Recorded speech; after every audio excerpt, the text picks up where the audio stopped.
Welcome back to the channel. તો આજે આપણો વ્લોગ છે ને એ બપોરથી શરૂ થાય છે.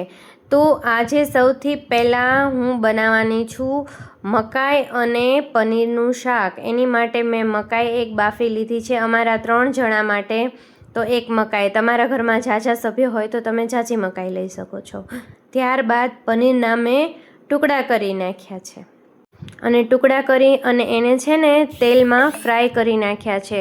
જો તમે તેલ અવોઇડ કરતા હોય અથવા તો હેલ્થ કોન્શિયસ હોય તો તમારે શું કરવાનું છે, તમારે શેડો ફ્રાય કરવાનું છે અથવા તો તમે એને મેરિનેટ પણ કરી શકો છો. હળદર, મીઠું, મરચું, ધાણા જીરુંમાં રાખી અને ઓલું કરી શકો છો. તો 2 શાક બનાવવાના છે, દૂધીનું અને પનીર અને મકાઈનું. તો આ વઘાર છે ને દૂધીના શાકનો છે. એમાં મેથીનો મેં વઘાર કરી અને એમાં આદુ, લસણ, મરચાંની ગ્રેવી નાખી છે. પછી મીઠું, મરચું, હળદર, ધાણા જીરું નાખી અને જો દૂધીના ટુકડા નાખી દીધા છે. પછી થોડીક ઉપરથી ટોમેટોની પ્યોરી નાખી દીધી છે, કારણ કે એકદમ ટેંગી શાક બને એટલે બધાને ભાવે. પછી થોડુંક એમાં ખટાશ માટે મેં લીંબુ નીચવી દીધું છે અને એનું ખટાશ મેન્ટેન કરવા માટે ગોળ અથવા ખાંડ તમે જે પ્રિફર કરતા હોય એ નાખી શકો છો. તો આવી જ રીતે થોડુંક દૂધીનું પાણી અંદરથી બળી ગયા પછી મેં શું કર્યું છે, એને થોડુંક હલાવી અને પછી એમાં મેં નાખી દીધી છે ખાંડેલું મરચું અથવા તો મરચાંની ચટણી નાખી દીધી છે. અને આ ચટણી ફ્રાય કર્યા પછી એની અંદર થોડું દૂધીના ટુકડામાં થોડો બધો ટેસ્ટ આવી જાય. પછી મેં શું કર્યું છે, એમાં નાખી દીધું છે અડધો ગ્લાસ પાણી, કારણ કે આ અડધી જ દૂધી છે અને આ એક જ જણા માટે છે. તો તમે જો ઝાઝી ક્વોન્ટિટીમાં બનાવતા હોય ને તો તમારે બધી વસ્તુની ક્વોન્ટિટી ઝાઝી કરી લેવાની છે. અને પછી આ મૂકી દીધું સીટી કરવા માટે. હવે આ મકાઈ છે જે મેં બાફી હતી એને હું આ ચાકુથી એના જે દાણા છે ને એ એકદમ અલગ કરી નાખું છું. અને પછી મેં લઈ લીધું છે શાક બનાવવા માટે, મકાઈની અને પનીરની સબ્જી માટે. સૌથી પહેલાં મેં આમાં જીરું અને હિંગનો વઘાર કર્યો છે. હિંગ નાખી દીધા પછી થોડા ખડા મસાલા જેમ કે લાલ સૂકું મરચું, પછી તમાલપત્ર, તીખા અને લવિંગ, અને પછી એમાં નાખી દીધું છે આદુ, લસણ, મરચાંની પેસ્ટ અને ડુંગળીની પેસ્ટ. એ પેસ્ટ નાખ્યા પછી અંદર થોડુંક હળદર, ધાણા જીરું, મીઠું, લીંબુ અને ખાંડ, એ 3 વસ્તુ નાખી અને એકરસ થવા દીધી છે. ગ્રેવી છે ને એકદમ ચડી જાય ત્યાં સુધી અને એમાં તેલ ઉપર આવવા માંડે ને ત્યાં સુધી એને ચડવા દેવાની. પછી અંદર ખાંડેલું મરચું નાખવાનું અને આ પછી જો મેં અંદર નાખી દીધું છે મસ્ત મજાનું આપણું તળેલું પનીર અને બાફેલા મકાઈના દાણા. અને એને થોડુંક ટેસ્ટફુલ બનાવવા માટે મેં આમાં નાખ્યું છે એવરેસ્ટનું પાઉંભાજી મસાલાનું પાણી. તો થોડોક રસો પણ થઈ જાય અને શાક છે એ એકદમ ટેસ્ટફુલ બને.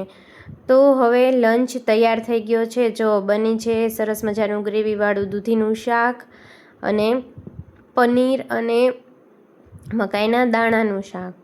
તો આજે બપોરે લંચ તૈયાર થઈ ગયો છે અને હવે જ્યારે જેને જમવું હશે ને ત્યારે તે આવીને જમી લેશે. આ જો યશભાઈના નખરા બધા છે. અને બપોરનું બધું જ કામ સવારનું બધું પરફેક્ટ થઈ ગયું છે અને આપણે હવે રસોઈ કરીને ફ્રી થઈ ગયા છીએ. રસોડું બસોડું બધું સાફ કરી નાખ્યું છે અને લંચ છે એ ડાઇનિંગ ટેબલ ઉપર સર્વ કરી દીધો છે. તો હવે જેને જમવું હશે ને એ જમી લેશે. અને હવે યશભાઈનો વારો છે સ્પેલિંગ પાકા કરવાનો, જે એને બિલકુલ પસંદ નથી, કારણ કે ઇંગ્લિશમાં ભાઈ થોડાક વીક છે ને એટલે. તો હવે એ ભાઈને પરાણે અમે લઈ જાવી છીએ સ્પેલિંગ પાકા કરવા. તો હવે ભાઈ જાય છે સ્પેલિંગ પાકા કરવા હળવે. અને આજ તો એને ઘણા બધા આખા દિવસમાં સ્પેલિંગ એને છે ને રીડ કરી અને પાકા કરીને દીધા. ઉપર એ બધું રેડી થઈ ગયું છે. અમારે વરસાદની આગાહી છે, તમારે કેમ છે? સો welcome back to the channel. તો જય માતાજી અને હર હર મહાદેવ બધાને. તો આજે આપણે એક બહુ મસ્તીના ટૉપિક ઉપર વાત કરવાના છે. મારી પાસે 5 એવા ટૂલ્સ છે, અથવા તો 4, આમ તો તમે એને 4 કહી શકો. તો મારી પાસે એવા 4 એવા ટૂલ છે જે દરેક લેડીઝને, પછી એક સ્ટુડન્ટ હોય અથવા તો કોઈ ટીનેજર હોય અથવા કોઈ હાઉસવાઈફ હોય અથવા તો કોઈ ગમે લેડીઝને યુઝફુલ થાય એવા મસ્ટ હેવ, એટલે તમારી પાસે મસ્ટ હોવા જોઈએ એવા 4 ટૂલ્સ હું તમને કહેવાની છું. અને આ બધા કેટલા છે? આ બધા છે અંડર ₹20. બિલકુલ, એટલે 20 રૂપિયાની અંદર તમને યુઝફુલ થાય એવા ટૂલ આજે હું તમને ઇન્ટ્રોડ્યુસ કરવાની છું. મને આ ટૂલ છે એ ખૂબ ઉપયોગી થયા છે, કારણ કે જ્યારે પણ હું હાઉસવાઈફ છું, ઘરના કામમાં ક્યારેક એવું થઈ જતું હોય કે ક્યાંક તાત્કાલિક અચાનક જવાનું થાય, કોઈ વસ્તુ એવું હોય કે આપણે હંમેશા પ્રોપરલી એને નો એડજસ્ટ કરી શકીએ, તો ત્યારે મને આ ટૂલ યુઝમાં આવે છે. તો એ 4 ટૂલ હું તમને આજે શેર કરવાની છું. તો મારી પાસે સૌથી પહેલું ટૂલ છે આ. જે લોકો સિલાઈ કામ કરતા હશે એને ખબર હશે, પણ આ ટૂલ છે ને એ 5 જ રૂપિયાનું આવે છે. મેં આ લીધું હતું પીઠછલામાં, જે ભરત ગૂંથણની દુકાન છે ને, તમે આમ પીઠછલામાં જાઓ ને ત્યારે અંદર બધી ભરતની વસ્તુ એ લોકો રાખે છે, સોય, દોરા, હૂક, એ બધું. તો એ દુકાનમાંથી આ લીધું હતું. આ 5 રૂપિયાનું આવે છે. આની ઉપર આ સરસ મજાનું જો કલરફુલ ઓલું હોય છે અને એની ઉપર ઢાંકણું હોય છે. તો આ તમે ગમે ત્યારે ક્યાંય રાખો ને તો તમારા કપડાને કે એને કોઈને નુકસાન ન કરે. આ ઢાંકણું છે ને આમ ખોલી નાખવાનું. 1 મિનિટ. ચાલો, પછી આને છે ને 2 લીડ હોય છે. એક લીડ ઉપર કવર હોય છે અને આ ધારવાળી લીડ. અહીંયાથી જે આ આખો શેપ છે ને, આ આખો શેપ એ કેવો હોય છે? એ જે શેપ હોય છે ને એ આખો ધારવાળો હોય છે. તો તમારા કોઈ પણ બ્લાઉઝ છે અથવા તો ચણિયા ચોળીની ચોલી છે અથવા તો ડ્રેસ છે કે બીજું કોઈ પણ વસ્તુ છે, તો ઘણીવાર એવું થાય છે આપણું અંદર આપણે જે સીવડાવેલું હોય ને તો અંદર 2 અથવા 3 સલ્લા અથવા તો સિલાઈ આપેલી હોય, તો જે છે ને એ આ સિલાઈ ખોલવા માટે ઉપયોગી છે. અને આમ અંદર કરી દેવાનું, આમ ટક કરી દેવાનું ને પછી ખેંચી લેવાનું, બીજી સિલાઈમાં ટક કરી દેવાનું અને ખેંચી લેવાનું.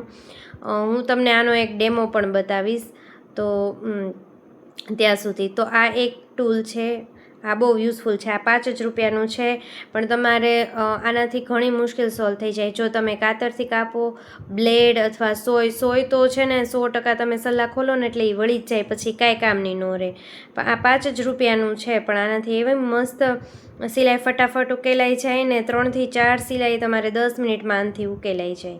ફટાફટ ખેંચી અને દોરો કાપી નાખવાનો, સેજ ખેંચી અને આ નીચેનું જે આ ઓલું યુ શેપ છે ને આનાથી ખેંચવાનું અણીથી અને યુ શેપથી કાપી નાખવાનું.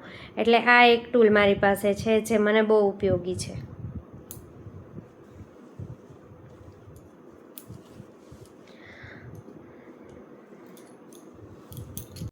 પછી છે આ પ્લકર. તો બધાને ખબર જ હશે પ્લકરનો શું યુઝ છે, હેર પ્લગ કરવા માટે, બરાબર છે. તો આ પ્લકરની બાજુમાં કોમ્બ આપેલો છે, તો તમે આને આ કોમ્બથી આવી રીતે આઈબ્રો આમ કરી અને જોઈ શકો છો. જે આ છે ને તમે શેપ આપો કે ન આપો, પણ અમુક વાર એવું હોય કે આપણે આઈબ્રો કરાવેલો હોય પણ એનો જે શેપ હોય ને એ એવો ને એવો હોય, નીચેથી થોડાક એ જે એમ કહેવાય ને થોડાક હેર આવ્યા હોય આપણા આઈબ્રોઝના, તો એ શું કરવાનું? એ જે સિંગલ હેર હોય ને એ જો આપણે પ્લગ કરવા હોય ને તો આ કોમ્બથી આવી રીતે કરી અને આવી રીતે આમ તમે પ્લગ કરી શકો. તો આ પ્લકર એની માટે યુઝફુલ થાય છે. અમુક વાર આપણે એવું હોય છે કે અહીંયા અથવા અહીંયા અમુક એજ પછી અમુક આપણા હોર્મોન્સ ચેન્જ થાય ને પછી થોડા ઘણા અહીંયા હેર આવવા માંડે, અથવા તો ક્યાંય બીજે તમારે એવું લાગે કે એક સિંગલ હેર તમારે આવી રીતે આમ પ્લગ કરવો છે અહીંયાથી, તો એક સિંગલ હેર પ્લગ કરીને રિમૂવ કરવા માટે આ પ્લકર યુઝ થાય. તો મને આ બહુ યુઝફુલ છે, તો મેં તમારી સાથે હું આ શેર કરું છું. પછી છે આ તો બધાને ખબર જ હશે, કારણ કે આપણે લેડીઝ છે બધાને આપણે લેંઘો અથવા તો ચણિયો આપણે વેર કરતા હોઈએ છીએ, તો નાડી નાખવા માટે આ યુઝફુલ થાય છે. આની અંદર પ્રેસ કરી ગાંઠ મારી અને નાડી નાખી દેવાનું, તો એની માટે આપણને આ યુઝફુલ થાય છે થ્રેડ માટે, બરાબર છે. પછી આ છે એ ખીલ અને બ્લેક હેડ્સ રિમૂવ માટેનો જે રોડ આવે, સરિયો અથવા તો ટૂલ કહી શકાય તમારે આને, તો એ ટૂલ છે. તો આનો યુઝ એટલે થાય છે, જો આ જે મોટું છે ને એ આપણે બ્લેક હેડ્સ અને વ્હાઇટ હેડ રિમૂવ માટે છે. અને આનું જે નાનું છે ને એ કોઈ પણ જાતના ખીલ હોય ને એ ખીલ રિમૂવ કરે છે આ. તો કેવી રીતે કરવાનું, તમારે સિમ્પલી પહેલાં ફેસ છે ને તમારો ક્લીન્સ કરી નાખવાનો. પછી ફેસ ક્લીન્સ કર્યો પછી સ્ક્રબ કરવાનું.